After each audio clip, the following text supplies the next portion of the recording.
evening, friends of the creaking door. This is your host to welcome you into the inner sanctum. Come on in. Come in, whoever you are, whatever you are, whether you're alive or dead. In fact, the deader you are, the more we like you. Some of us have gotten the arts and crafts rage. You know, the urge to make and unmake things with our bare hands. Gadgets and copper, silver, and bone. So striking they make your head roll. One character drove himself into such a creative frenzy, he worked himself right back into the grave. I won't tell you who or what he is, because sooner or later you'll surely be seeing him around.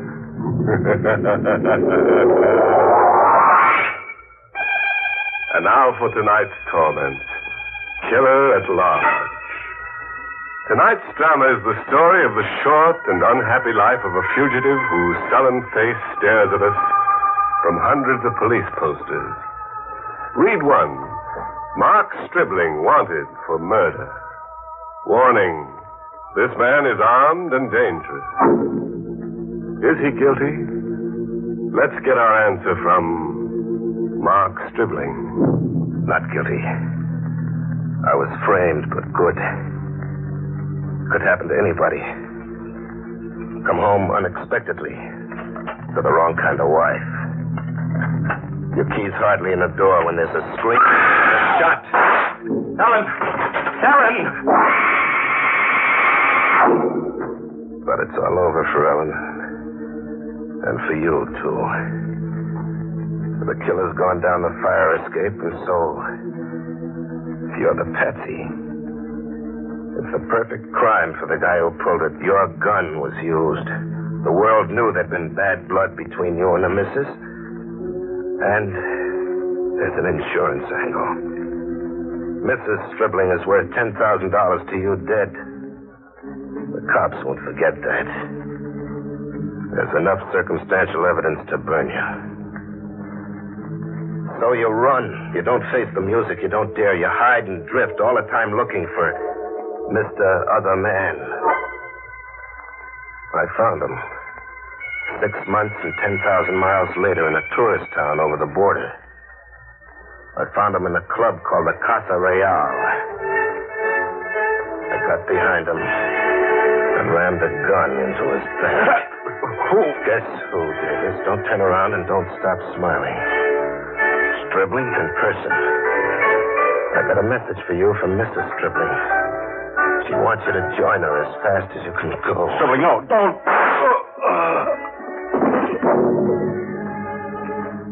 The long chase was over. I'd gotten my man. I ditched the gun and got away without being identified. I'd won, and I'd lost. I was really wanted for murder now.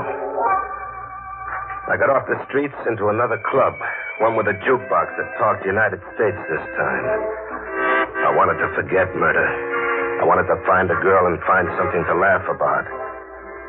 And then one came in the door, a real looker. I watched her come right at me, like she'd picked me, just as I'd picked her. Hello. New York? Frisco. Stribling's the name I use. And you? Maxine. Fancy name. Can I buy you something? Coffee. Black. Black coffee for the lady, amigo. Thanks. Now, can I sell you something? Well, it depends. What are you selling? Blind packages, like this one. For you, special. And don't be fool enough to open it here. Fool enough? What's in it? Your hammer's in that package. The one you use nailing up coffins. In other words, Stribling, your gun. Is this some kind of gag? No. Where'd you get the gun from? Out of the ash can I saw you throw it in. Why? That's a long story. Why? I want somebody to confide in, somebody I can trust. Trust with what? I'll tell you some other time. Come see me tomorrow morning, room 110, the Hotel Chico. Bye now. I didn't wait for tomorrow morning. You don't when you're suddenly sitting on a keg of dynamite labeled Maxine. I followed her out instead and tailed her through the streets. I didn't have to tail her far, just about 10 blocks to a club I recognized. The Casa Real. I'd run out of it only an hour ago, with a smoking gun in my hand. I didn't wait until morning to go to Maxine's room in the Hotel Chico. I went right to it to wait for her, to surprise her. I didn't bother going up the usual way. I went up by way of the fire escape in the back. I found room 110, but the window was sealed tight. I had to kick it in. Inside, I found an easy chair and a deck of cards. I played solitaire, with my gun in my lap, waiting for Maxine. Morning was an hour old when Maxine came home. She had a camera slung over her shoulder, a big one, like she made picture-taking a business. She saw me and didn't bat an eyelash. How's your solitaire game? I'm ahead. Don't you come home nights? I work nights. What at? With this camera, I've got the picture-taking concession in the Casa Real. You saw me shoot somebody in there? I did. Then you followed me out. That's how you came to fish my gun out of that ash can, huh? That's right. Why'd you really trail after me? To return the gun? To get an idea across to you. What idea? That I own you from now on. Body and soul and gun. Here's my life insurance policy. A picture? Pop your eyes over it, killer. It's my life insurance and your death warrant. You were fast on the trigger in the Casa Real last night, but I worked with a fast camera lens. How many prints of this have you got? Just the one you're holding. Doesn't flatter me. Where's the negative? In an envelope addressed to the police. To be delivered if... If what? If a friend holding it doesn't see me around for a while and gets to think I've been murdered for taking pictures. What are you after? Money. Ever dream of having all the money in the world? Not enough to lose any sleep. Where do we get all this money? Deep into the interior. And from there, a week's climb on foot with a mule pack. Climbing Monte Muerto. Monte Muerto? That's a lot of climbing. The mountain goes up 14,000 feet. We'll climb it. Who's got all that money up there? An old hermit. An American originally. Ever hear of Teacher Jonas? Never. Neither had I until I went to a library. Teacher Jonas was a multi-millionaire Oklahoma oil man once. Back in 1914, before we were born, oil poured for him like rain from heaven. And then a plague killed his family, his wife, his mother, his daughter. Right after that, his only son committed suicide. Guy blows his top when hard luck piles on like that. Yeah, that's just what happened to Teacher Jonas. His mind cracked. Oh. So he took himself out of the world. He packed up and climbed out as high as he could get.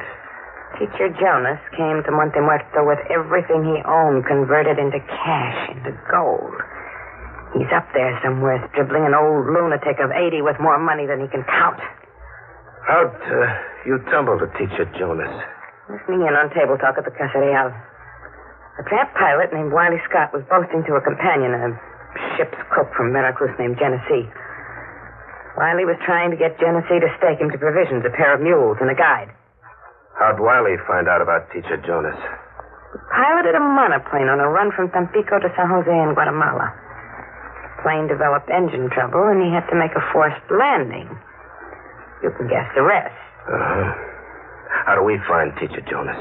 And while he got his plane repaired, he flew over Monte Muerto again and made a detailed map. Map making's his business. He carries the map in a pouch around his middle. Job number 1 scheduled for me, huh? I'm to get the map from Wiley. Maxine laid out the strategy for surprising Wiley Scott. She was going to invite herself up, a decoy, with me behind her. It worked just like that. Wiley opened the door. Nice of you to visit, Maxine. A real nice... Now close your mouth, Wiley, and get back inside. Inside. What do you want? Tell her, Maxine. The map of Monte Muerto. The map? Pull your shirt out and unbutton that money pouch. Sure. Drop it on the table. See if the map's in there, Maxine. It's in there. Look, you people, I'll be glad to cut you in this more than enough for everybody. There's too much there for one man to keep... Shut up. The lady says no deal. Now, Stribling. No, I don't mind a minute.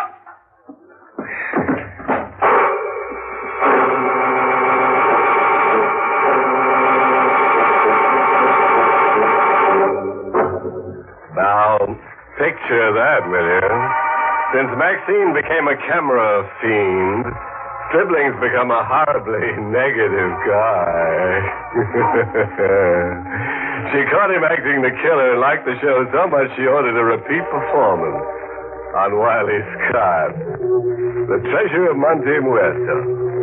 Now she's got him climbing the highest mountain. But let Stribling tell us what gives, besides his mind, as he bushwhacks his way to the peak of Monte Muerto. We were about a day out with the wind in our faces, maybe 4,000 feet up Monte Muerto with 10,000 more to go. We had 2 mules along packing provisions. We also had a guide we bought ourselves in a village, a local character named Stefano, whose face spelled trouble. We needed him for map reading, but he'd need watching. Senor Stribling. Yes, Stefano.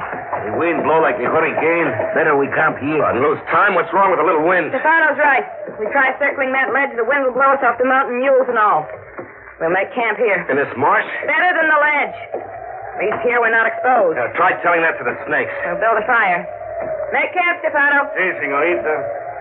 The order of the day, huh? Get used to taking orders.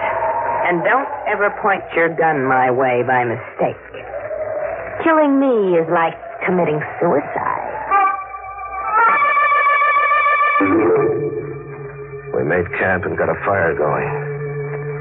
And within an hour, the wind let up as suddenly as it began. Monte Muerto was like that. And then, riding out with the wind as it blew up trail toward the peak, came a shout.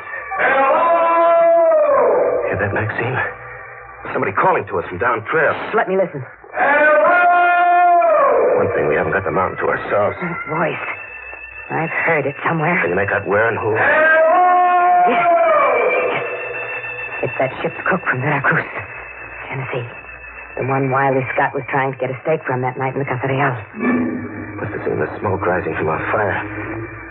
What do you suppose Genesee's on the mountain for? One guess.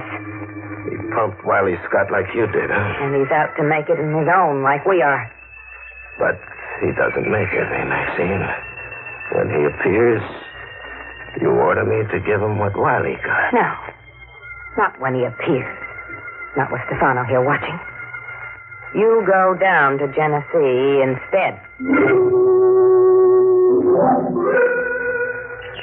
I hurried through the brush, and then after a ways, I slowed down, stalking like a hunter stalks.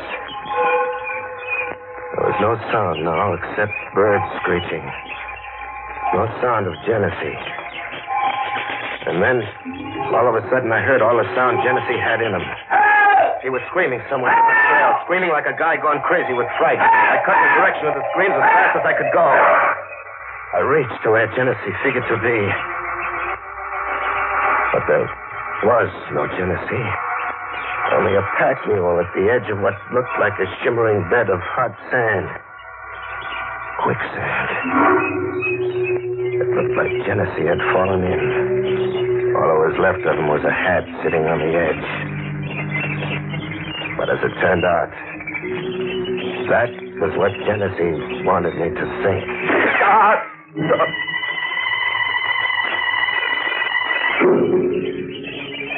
It came to, and my left hand smashed where a bullet had burned into it. And Genesee, looking down on me, He'd been squatting in the brush with his rifle aimed and ready. You're not very bright, my friend. You fool easy. That hat on the edge of the quicksand was only a stage setting. How could you know I was coming down after you? Oh, these field glasses.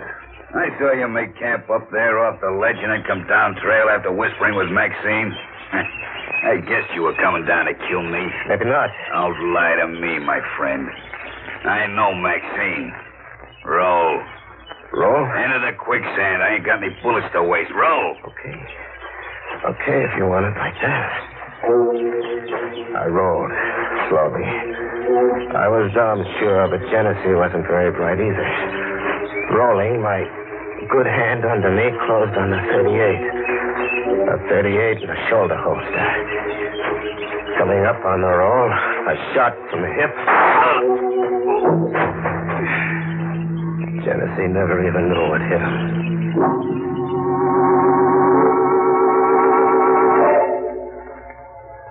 I got back to camp. Maxine was all smiles. She washed my hand and tied it up. Then we all turned in for the night. The last thing in my ears was Stefano snoring. And then the fever throbbing in my hand rose to my head and I passed out. I came to wondering why Stefano wasn't snoring anymore. It wasn't because he was awake, up and about, packing the mules like a guy making a sneak getaway in the night. I reached for my gun. No gun. My gun was gone. I see you are awake, Senor Stribling. Good thing. Quiet. You will awake the señorita. Please do not do nothing foolish, senor. Stefano does not want to harm you and the charming señorita. What does Stefano want to do? To take the mules and himself to the senor teacher Jonas. What do you know about teacher Jonas? As much as you do, senor. You see, the Senor Wiley Scott also tells Stefano everything when he asks Stefano to work for him. He's a guide to the top of Monte Muerto. Adios now, Senor Stribling. I have a long way to go. Stefano had left us to what seemed sure death. Either starvation, one of those sudden quicksand beds, an animal, or a snake. But we kept pushing on, Maxine and me. 3 nights and 2 days. With Maxine breaking into laughing jag after laughing. Now what's so funny? You. The tender way you're keeping me alive and I've got to keep you alive. Even if it kills you to do it. You hate me, don't you, Stribling? I'll give you one guess. If you only knew where I'd left that negative. Oh, no. I'm keeping you alive, sure, just about. But that mud water you've been drinking and the rotten food, you'll catch yourself a fever on it sooner or later, and then you'll talk. You'll rave with fever, and before you know it, you'll let on where you left that negative. When that happens, I'll kill you. But I had an exclusive on fever. My head was swimming in it. My hand. The hand Genesee shot, I wanted to cut it off. And then what seemed a half day from the peace, we ran into Stefano again. Maxine saw him first. Look. Where? Up there, hanging from the tree. What? Stefano. It was Stefano, strung up by the neck and grinning like he knew the joke was on him. I cut him down. The $64 question of who strung Stefano up was answered in a note pinned to his clothes. What does the note say? I'll read it to you. You're next, Stribling. And after you, our mutual Maxine. It's signed Wiley Scott. Wiley Scott? But I shot him through the heart and left him in the hotel closet. His ghost took up where Wiley left off. Let me see that note. You've seen Wiley's handwriting before? Lots of times. Well, is it or isn't it? Yes. Wiley wrote this note. A dead man hung Stefano. You get to a point where you don't figure things out anymore. You don't think. You just push on like we did to the top. Or die. And then not much further to go. Smoke. Smoke's coming from the chimney. Yeah. It's Teacher Jonas's hideaway. We made it. Almost. We got a good quarter mile yet. Sibling, What? Wiley's up there. Look through these field glasses you took from Genesee. See what I saw? Yeah. Wiley out front with a rifle standing guard. We made it, but we're licked anyway. We show, and Wiley or his ghost shoots us down. No. You don't do it like that. I show. Wiley draws a bead on me. His eyes are on me. You find an approach behind him. With my bare hands, I only got one With hand. a rock. You kill Wiley with the biggest rock you can find. We tried it like that. Maxine stumbling into Wiley's view, then pulling a dead faint 100 yards away. Me crawling on my knees and stomach from the rear with a rock. I waited until Wiley bent over Maxine, and then I seized. When Wiley came around to consciousness, I had his rifle. I rose again, I guess. How'd you come back to life? That day in my room. You shot okay, but you only knocked me out. A concussion did that. I always wear a bulletproof vest. How'd you beat us up here? Shortcut I didn't indicate on the map. And the old man, Teacher Jonas, what'd you do with him? I don't see him. The old man's dead. He died this morning in his room. You killed him? Nah, I found him dying. Nothing special, only old age. And the money, what about his money? That's a joke. Old Teacher Jonas told me I could have it if I wanted it bad enough. Seeing as he was dying without heirs. He was a real old gentleman. If he was crazy, you couldn't tell. Where'd you say he kept the money, Wiley? In an iron trunk in the kitchen. In an iron trunk in the kitchen. You take care of Wiley, sibling. Maxine, wait a minute. Let her go, Stribling. She deserves what she's gonna get. What she's gonna get? What do you mean, what she's gonna get?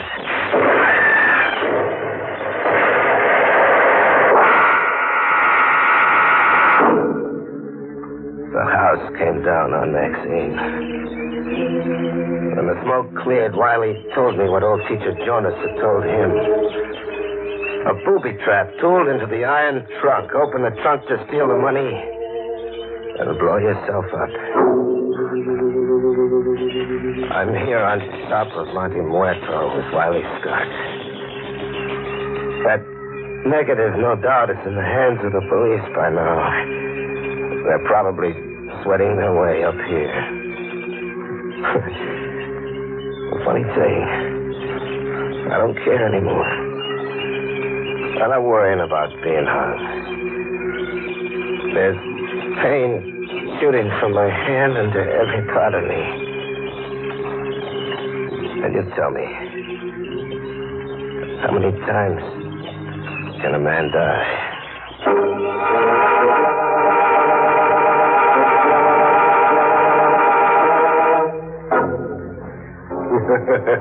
Nothing like blowing your top in high places.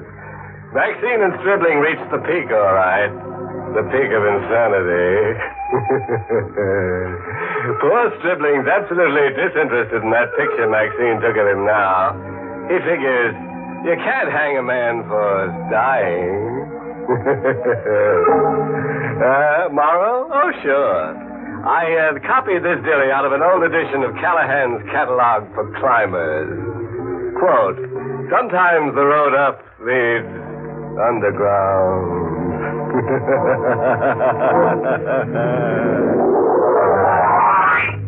Pleasant dreams.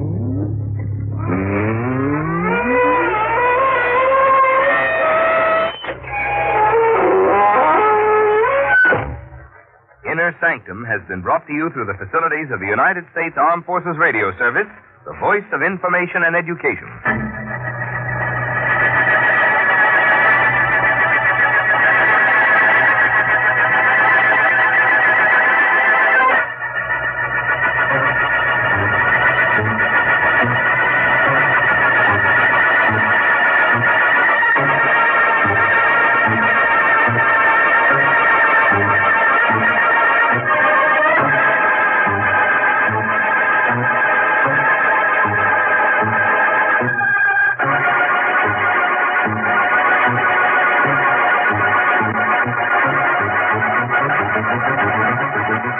Spooky Ventures is the home for spooky content and spooky merchandise on the web. Check it out today at spookyventures.com. And remember, always keep it spooky.